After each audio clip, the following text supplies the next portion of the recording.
All righty, what's going on, everybody? Good morning. Good morning. Michael with the moves this morning. I love it. I love it. It's good to see y'all. Happy Tuesday. Say it's Tuesday. Today's Tuesday. Looking forward to this episode. I've been wanting to get Michael on the show for a bit. Finally, when we hung out down in React Miami, I sent him my Calendly to book it like while we were talking in Miami. And then here we are a month later, and we're finally getting after it. So excited to have Michael on the show. And really great. Again, there's no script, right? So literally, like I was like, hey, what you want to talk about? So we're going to talk about life decisions, career decisions that you need to consider to kind of to get to where you want to be. So look forward to diving into that. First and foremost, as always, I say hey, right? Hey, if you're tuning in, say hey. Drop your favorite emoji. Let us know where you're tuning in from. The reason for that is because this I've said it now a lot. This is a networking platform, right? You're probably like, well, how is this a networking platform? It's like, listen. This is the same. You saying hey, you showing up to this consistently is the same thing like going to a meetup. Because what's going to happen is that you're going to start, if you consistently show up to these things, not just me. Let's say Michael does a live stream. Anybody that does streams, if you consistently show up in the comments, you're going to become known. Right. And so that's why I tell people to comment, say, hey, to engage. I've had people find jobs, internships, apprenticeships, mentors, mentees on this show because of the comments. So if you are watching, just drop a line and say, hey. If you watch this in the future, say hey too, because there's a lot of people that come through the comments and like re-engage. I tell people, I said, my goal and what I've realized is what my goal is I want you to network off the back of me. Right. So what does that look like? That means connect with Michael, send him a note. Say, hey, Michael, sorry on Guidance Counselor 2.0. Let's get connected. I would connect with every single person in the comments that have followed up. Then I'd hop on over to Unicorn Founders on Thursday, where I interview founders and CEOs of tech startups, pre-seed, Series A, Series B, connect with all of them. Right. Then hop on over to Recruiters Anonymous on a Friday and connect with all the recruiters that I trust that are on the platform. If you do that consistently, you are going to be okay. And so that's why I tell people to comment, say, hey, next thing, this is a live show. Ask questions. Michael's a wealth of knowledge. Ask questions. He knows what he's doing, kind of. Last thing, I want to give a shout out to a few partners for the show. First off, that conference is the official coffee sponsor of the Guidance Counselor 2.0. I'm drinking it right now. You see the bag right there. So buy yourself some coffee, use the code GC2, but also go to the conference in July. I'm keynoting. It's great. Very, very excited about that. And then next thing I want to give a shout out to is talenttest.ai. So here's the deal. Here's the deal. I like Talent Test. Do I think it's groundbreaking, earth-shattering, and going to absolutely be the ace in the hole for your interview? No, I don't. You're like, Taylor, why are you pimping out a product that you don't think is the most amazing thing? Because I think with interviewing, the problem is none of y'all actually practice interviewing, and you don't know where to turn to at least get your head in the right direction. Practicing interviews is like going to the gym, right? To train for a marathon. You don't just jump into a marathon, right? Except I did see a TikTok the other day, Michael, of somebody like just waking up out of bed and just running a marathon. No. That was hilarious. But like me. his body broke down, right? It's the same thing. You got to practice. So go to talenttest.ai, use the code Taylor, and then practice. The questions are very simple, but at least gets your mind headed in the right direction. All right, I'm almost done running my mouth. I want to give shouts to people tuning in today. Michael or Dev, it's good to see you. Dev was at React Miami. Loved his talk. Ricardo, Alex, Jason, Robert, Lambert, it's great to see you. Eugene, what's going on? Helen from Oregon, Fritzen from Orlando, Memphis in the house, Michael, Becky, Chris, Mark from Minnesota, Omar from St. Louis. I love it. The meme team is here. I love that. I don't know who that is, but I love it. Christopher Wiley, it's good to see you, Chris.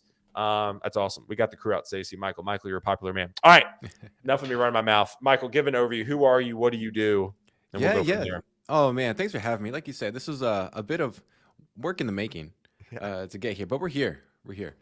Some folks in the crowd, hey, it's been a while since I've seen some of these names. Some of them are new. But for those of you that don't know me, my name is Michael Liendo. I am a senior developer advocate over at AWS. I've been there for about 2 years now. I primarily work on the front-end web and mobile organization. That's the only organization that I work on 2 products. In the before, right when I first got hired, it was AWS Amplify. I primarily focus on startups, Amplify in production, the deep end of development with that product. And then from there, I spanned over and migrated, something that you can easily do at a company that size and now I work on a product called AppSync. It's managed GraphQL, and I've been there for, I don't know, 8 months now. It's been fun. That's awesome. That's awesome. So, let's talk about, again, I was like, Michael, what do you want to talk about? He's like, I don't know. We want to talk about it. I said, I don't know. What do you want to talk about? And so Michael was like, I do want to talk about, I want to talk about like getting to certain parts of your career and the decisions that need to be made. So, Michael, if you just want to kick it off, man, just give me a little bit more context around that. Yeah. And we can just go from there. Yeah. So this is gonna be different than if you see me speak prior. I love talking tech, and if the comments want to shift that direction, great. But But Michael's like, I'm not here to do it. I was like, I mean, we can, but I can also send you a link where I can talk about that stuff. Sure. Something that I haven't done before is talk about sort of my beginnings. They are of the humble variety. So I'm gonna take you back, Taylor and I love it. audience. I'm gonna I take you love it. back on this journey. This is gonna be circa 22-year-old Michael. I'm 35 now, and at A that great time, skincare routine. I had this beautiful daughter who was just born, and I had to make a decision. Right, I was waiting tables at the time. I had to make a decision. Am I gonna man up and fulfill this role, or am I just gonna set up coast Mm. and maybe coast through life? And I wanted more. So, as the second oldest, my older sister will never let me live it down. As the second oldest of 13 siblings, mind you, I had a responsibility, a sort of an expectation. Oldest male in my family, we're getting a little patriarchal, but that's how things were Sure. back growing up. Sure. And so there was this expectation that, hey, you make something of yourself. You have others looking up to you, literally, Mm. and you have to make sure that you're pulling your weight. So I picked up a book on iPhone development. There was this big Really? gold rush. Yeah, there was this cool game. I don't know if you heard of it. It was called Angry Birds. And it just came out. And I was like, you know what? I'm gonna make that. Turns out I sucked at development. Um, Never made it. I think I got past like Hello World, and got some stuff on the screen. But development was different back then. But again, we're not really focusing on the tech for right now. Sure. It was all the life changes that I had to make. It was the friends that I had to let go, and some of them that let go of me. And I think as folks dive down this realm of tech, if you're a self-taught developer, especially, you need to make sure that you have your community in place. Otherwise, you're going to Mm. fall through the cracks very, very easily. I've seen it time and time again. Talk. Let's. I love this, and we're going super high level, which I like about this. Just like life and community. Talk about the importance, right? I'm a big. My wife and I talk about this all the time. Like you are the sum of the five people you hang out with. Yeah, Talk about why that was so important for you, especially with your situation yeah. growing up. So the five people in my life back then were my brother, my mom, who, and this is getting super personal. My mom I mean, told I'm me, a fan. I'm gonna say 2 months before she passed, she told me the best thing I ever did in my life was make sure that I gave custody over to your dad, and that Mm. was, and it will always ring true to me, Mm. because with him, he taught me how to be a man. He taught me how to make sure I present myself, walk into a room and create a presence, right? Mm. But there was a certain level of demons that she had with her that she just couldn't overcome, Mm. and so she gave custody away to us. So I was some of my brother, younger brother, Mhm. father, a couple siblings that were with us at the time. I have plenty of steps and halves, but big families. Everybody's just brother and sister. Sure. And that was really it. I always like to say, I've been raising kids since I was a kid. So Mm. there's a certain level of making sure that you know what's going on at all times. Mm. Uh, and then aside from that, the biggest mentors that I had in my life were the teachers and the people in my community that I would just hang out with. Mm. Uh, that was it. The distractions, the at this time again, we're going to early 2000s. It is what it is. But I mean, the drugs, the games, Yeah. all of the negative influences, all that stuff was there.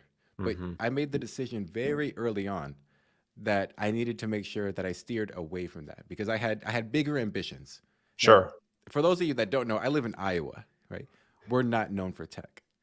we're not known for having the best things to do outside of just drinking and cow tipping. Literally, I've been cow tipping. It's a good That's time. amazing.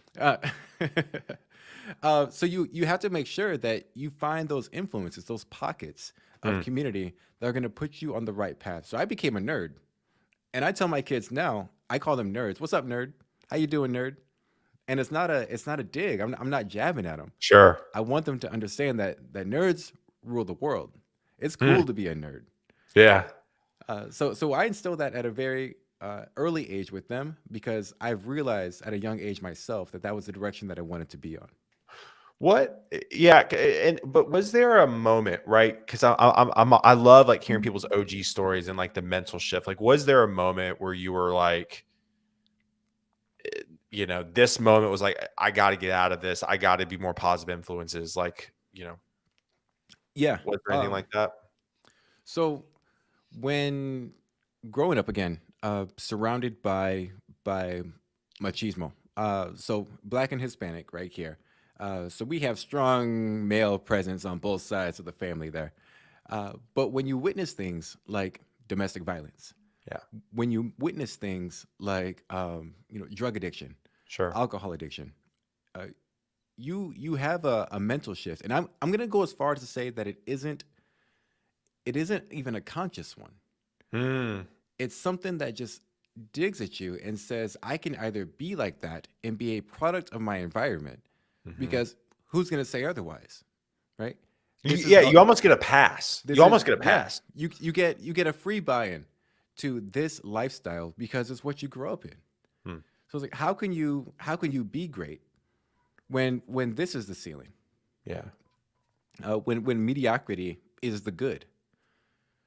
So I wouldn't say there was one individual moment. It was more of the realization that actually there is one.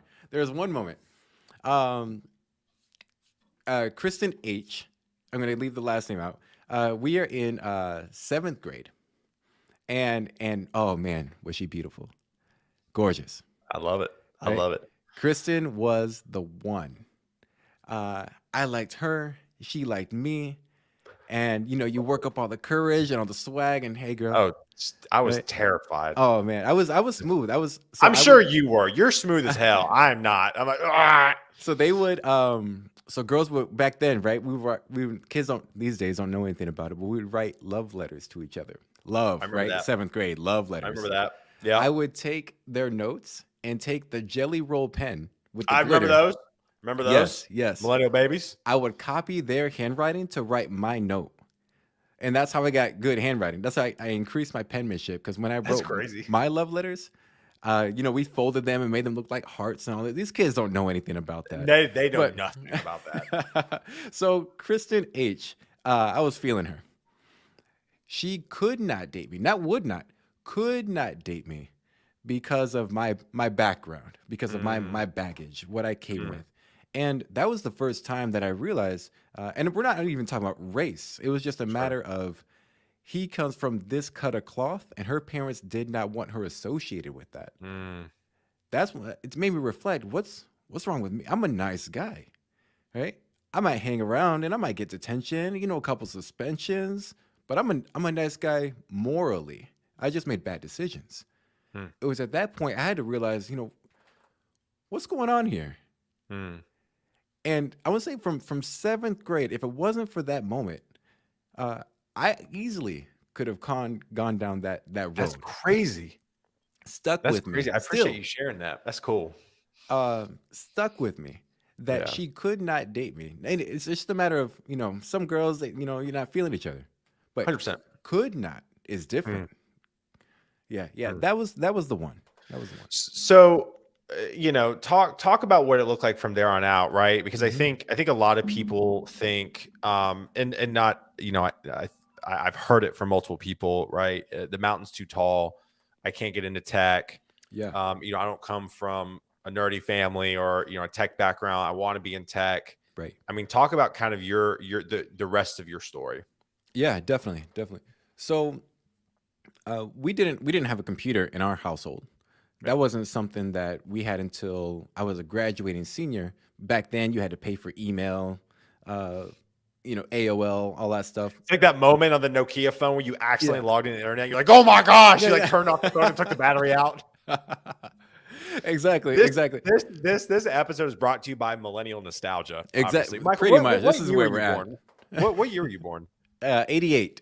Okay, I'm 89, so this makes perfect. This lines up Yeah. perfectly. So you get it. You get it. Yeah, In between, Hey Arnold. Yeah. This is great. I'm gonna change the title of this episode to just Millennial Vibes. Right. It was a different time back then. Honestly. Not saying right or wrong. It was just different. So when it came to technology, I didn't really experience that until college.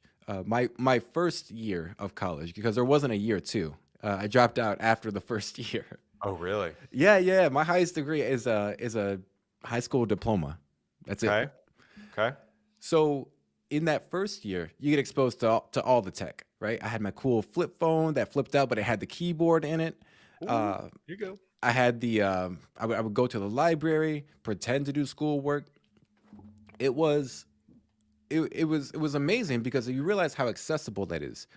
Again, dating ourselves. This is back when Facebook just opened up to high school people and college people, but it was still pretty much invite only at that point. Yeah. Yeah. So yeah, this is when it came to tech, I had to force my way in.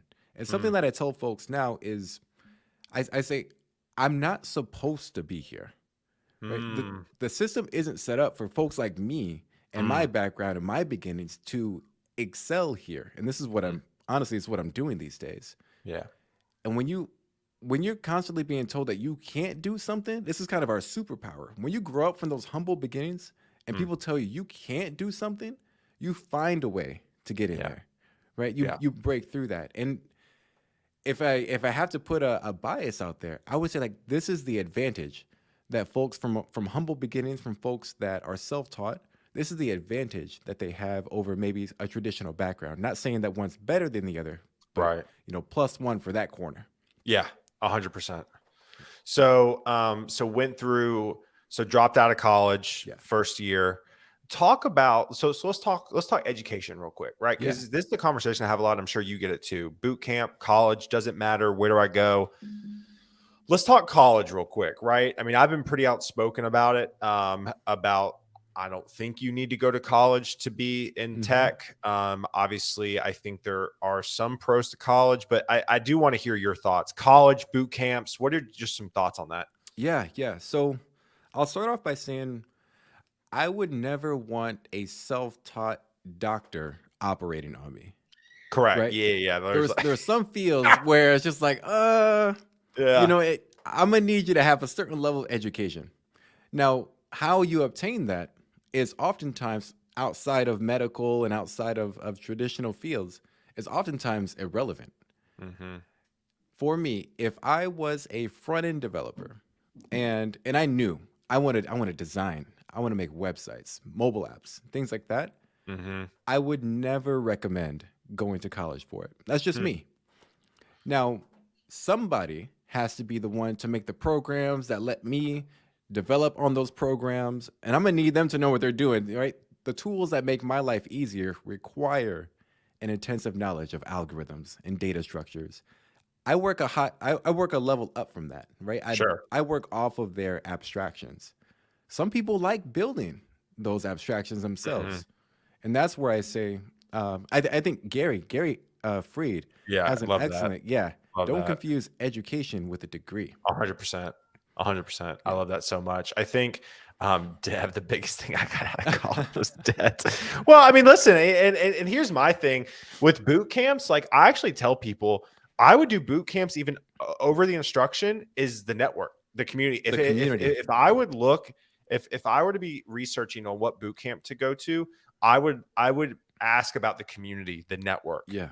Because that's the most important thing. Michael, I didn't know if you had any thoughts on that. No, I 100% agree. I was speaking at a conference, and one of the other speakers during their presentation, they said no one is independent. Not a single person on this planet is independent. You are at most codependent, interdependent. Hmm. But everyone relies on something. So even as myself, that will get up here and say I'm a self-taught developer, I've had mentors. I've had books written by individuals. I've had meetup groups that have supported me. Boot Hmm. camps are an excellent way to find those pockets of community, folks that are going to stick with you because you're learning and you're making the same commitment. Hmm. Uh, that is where it's about. You can find that in university, and you can pay to obtain that, or you can go to a free meetup or spend a couple thousand for a 6-month boot camp and be done with it. Yeah. But either way, like you said, and like they're saying in the comments, community and finding folks that will uplift you along the way. That's Which what goes you're back to our circle of influence, right? exactly. The 5 people that you surround yourself with. So what's I want to pull a little bit of more of this this words of encouragement out of Michael this morning. What are just some other thoughts, man, about your life and decisions you've had to make that we haven't covered yet? Oh man, in the beginning, not to get biblical. In the beginning, In the Genesis beginning. 1:1. We Um, hit in all the areas on this conversation this morning. right. Oh man, I'm just my first cup of coffee. Wait till I I have love more. it. I love it. So I realized that there at one point, 13 siblings, right? At one point, I wanted to carry each and every one of them on my back, Taylor. You know, Mm. I made it out of here. I'm gonna get everybody out of here. Mm. Um, and then and then sadly we grew up. Mm. And I realized that they had their own ambitions, they had their own cultural influences. And as much as I still to this day preach, let's let's get stocks. Let's travel because you know what? When I started traveling, there was a whole different shift in my mental perspective. Same. I want to teach you how to code. Like I will sit down and teach all of my siblings how to code, and they weren't into that. Mm. And it took a little bit of sort of self-realization to realize that maybe I had uh, broken wing syndrome, where you see the Mm. bird with the broken wing, and all you want to do is mend it, but sometimes there's nothing you can do, Mm. and it's one of the hardest things that I am dealing with, right, currently, is that you can't save everybody. Mm. So I say I'm here, and as a developer advocate, I put that emotion out there. Mm. I say I am here for you. I will help you. I will help you to achieve whatever goal that you want to have. If you get stuck on a tech problem, I'll help you. If you need Mm. mentorship, I'll help you. But at certain points, I have to say, but are you actually looking for help?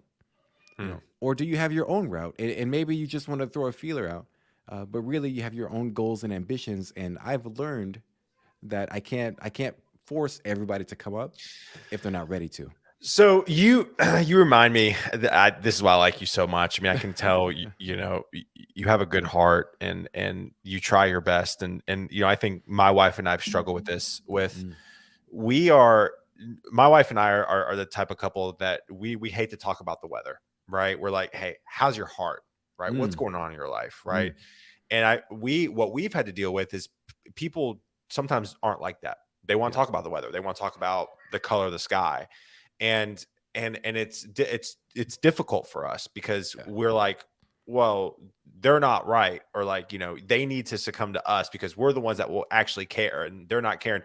So we've had to go through kind of some exercises and some counseling of being like, hey, you got to meet people where they're at. How did you finally? Because I know it's tough because brothers, sisters, that's a whole nother layer. I'm talking about yeah. friends. You're talking about family. How have you Blood. gotten to the point where it's like, listen, I love you. I'm going to be here, but obviously, you can't change their minds. Yeah.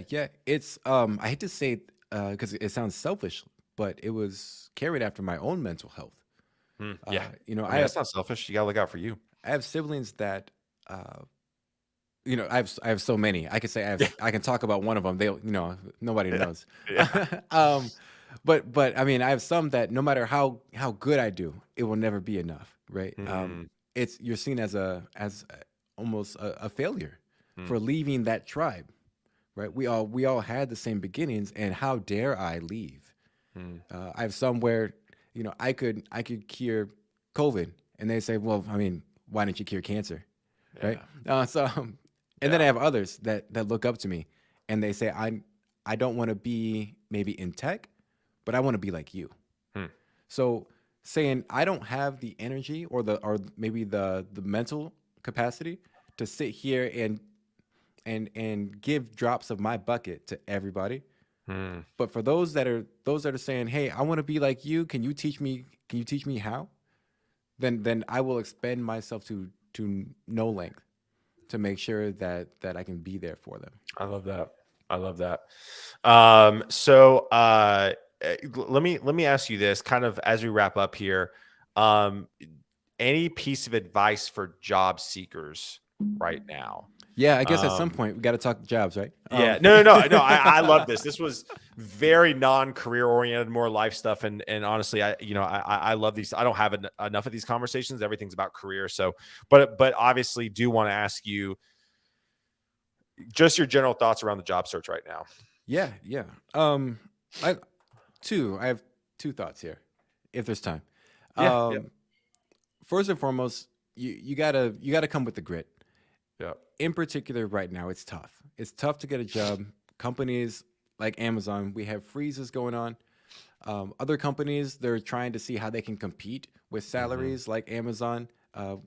And I saw a tweet that you shared. It's like oftentimes they can. They just need to make sure that maybe they're reallocating resources. But you got to Hmm. come with the grit. Because what I'm saying is, it might not be as easy as maybe what it once was when Hmm. tech was booming and everybody was hiring, pre-pandemic, all that good stuff. Hmm. That's one. Two is it's the corollary to what I just said. As you come with that grit, and as you say, I'm going to invest all of these nights and weekends, and I'm going to make sure that I'm distraction free. Make sure that you're keeping sight of what you're working towards. Hmm. Because I found myself in that situation where now I'm very fortunate, where I have a wife and I have three kids, uh, and I said I'm gonna bunker down. Babe, I'm gonna focus. You're not gonna see me for a little bit, but then it's like, what am I working for? If my kids aren't seeing me, if my wife isn't spending time with me, maybe in the long run, right? But was it worth it? Hmm. So making sure that you're balancing both, right? Have that grit, but talk to your partner about maybe what it's gonna take. See if you can work out a I schedule. love that. I love that. It's I think I'm so glad you brought that up. I think that conversation's not being had. I think and my wife and I have gone through it. I think there's seasons of your life where it's yeah. the expectation needs to be there. Hey, plus one spouse, partner, here's the deal. Yeah. You're not going to see me that much during the day. Like Hmm. I have to hunker down. It's where I'm at in my career. And then there's some seasons of your life where maybe you only work until 4 in the afternoon and you can take the time off. Right. So I love that. I think expectation setting is huge. Yeah. Last question I ask everybody before actually last two questions, right? So we're going a little techie here, a little techie. Let's do it. What is one tech trend tool? Obviously you can do AWS if you want, what you're working on, but is there any sort of like tooling or tech that you're keeping an eye on right now or messing around with that you think's got some promise that people need to check out? Yeah, yeah. I think this isn't going to come to a surprise to many folks, but AI is the one.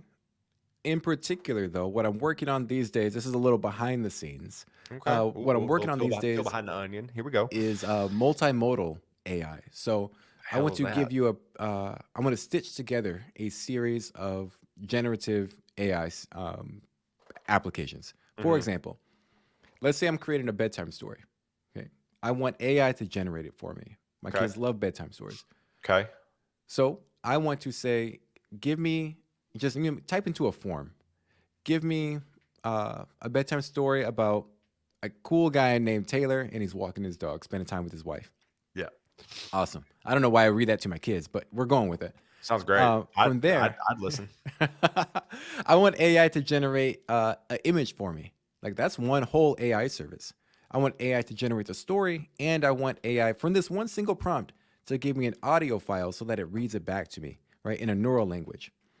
Uh, Huh. this is what I'm working on actually for the past couple of days. But the cool thing is that typically when you have services do this, when you have Midjourney do this, they generate images for you, but now you don't have a place to store them. You could right click and save, but wouldn't it be nice if they were just stored in your own service? And this is the AWS side of things. If they were stored Okay. in your AWS account. Yeah. Uh, when I'm programming those and I'm having those services do all of that stuff for me, they're mine. As far as, I mean, I don't know about the copyright of this stuff, but they're in my own hosting environment. Sure, sure. The audio file, the text for the image, and then the image for the header. All Sure. that stuff lives in my account.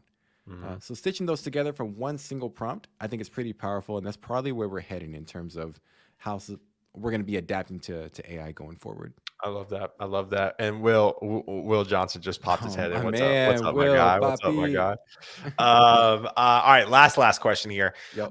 So I ask this with every guest. We had guidance counselors in middle school, high school, and college, but now we don't have them as much, right? That's why this show is called Guidance Counselor 2.0. What would you say is your biggest, and we talked about obviously some career advice stuff, but what would be your biggest piece of career advice to your younger self? Like if you could talk to your younger self today, what would you tell him? Ooh. Is there an age range? Like what stage of Michael are we Just working with? whatever. Yeah. It's like whatever. Yeah. You could even go through age ranges right now if you Right. wanted to. We're gonna go with we're gonna go with 11-year-old Michael. Okay. All right. 11-year-old Michael. I'm super hard headed. I'm starting to talk back, and it's not working out in my favor. Okay. I'm gonna tell him, keep doing that. Even though it's getting you in trouble. Keep talking back? Yeah, talking back. Oh, so, Why is that? Man. I'm curious what you're gonna say. Yeah. Because once you shut your mouth, it's No wrong answers. okay. No wrong Okay, answers. I'm just Keep making going. sure. Keep I'm just going. making sure here. Let's unpack this. Keep talking back. Keep making sure that you are making a scene. Keep being the person where it's just like, what's going to happen when he gets here? Because that's how you want to show up in life. I tell my daughter, she just traveled with me on our very first work trip, and she's 12 now. And the very first thing I told her is, when we walk in these doors, you're going to see engineers, you're going to see people of influence. I was like, millionaires are going to be around us. And I said, I want to give you one little homework assignment. Okay. And I was like, don't make yourself look small. Let people know that you're here. And once you learn that skill, I swear the world is yours. Not saying that you necessarily have to talk back to disagree. Yeah. But you never want to be like. I told her you never want to be forgettable. I get it. Right. So yeah, I would say it was 11 years old where I got a real smart mouth. And I would say I was developing a skill is how I'm going to spin that. I was developing a skill where I wanted to make sure that people knew who I am. And that's what I do now. I show up to everything, and I want to make sure that people know who I am, because, hey, maybe I have something to offer. Or maybe we can help each other out. But if you don't know me and I'm just another blip on your radar, it's never going to make sense. It's never going to occur. I love that. I love that. That's awesome. Well, Michael, that was fun, man. Thanks for hanging out with me. Always a good time. That was awesome. Stay on real quick so I can say bye to you backstage. But y'all, thank you again for hanging out with us today, this morning. We appreciate it. Go connect with Michael. Focus Otter is his handle on Twitter.